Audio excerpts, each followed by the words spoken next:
There is no believing in it, okay? You either know how to use it or you don't. It was utilized in the ancient world commonly, and today it's used privately, in secret, much of the time. J.P. Morgan, for example, one of his famous quotes attributed to him, "Millionaires don't use astrology, billionaires do."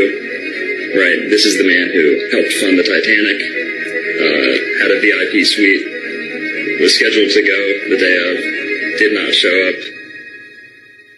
This man had a one-of-a-kind pocket watch that would show him the position of the planets in the heavens up above at any given time in the day, and he would invest accordingly.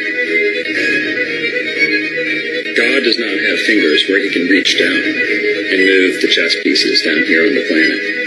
He has his lights, and those lights, they twinkle and they sing, and they cast their influence down on us.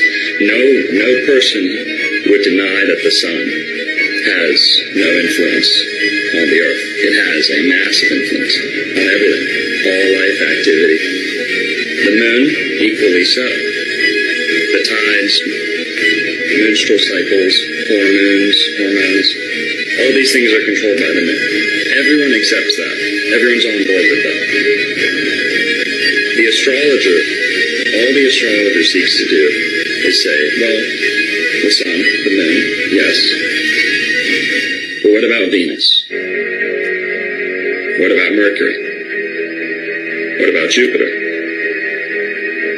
Did you know on a new moon, when there's no moon in the sky, Venus will cast its own shadow? You stick a pencil, a stick in the ground, Venus will cast its own shadow. That's how much light coming across. Star in a jar, the twinkle, where sound turns into light. Frequency in a vacuum results in a light. When you zoom in on these stars, they're just pulsations. And that is a symptom of music, harmony, a pulsating frequency. And each of these planets pulsate at a different color. And what's a color at the end of the day, if not a pitch, on a different spectrum? You know, all the ancient philosophers knew this. Each planet has a pitch, a harmony. You can tap into that. Pythagoras was said to be able to hear. He was so tuned in.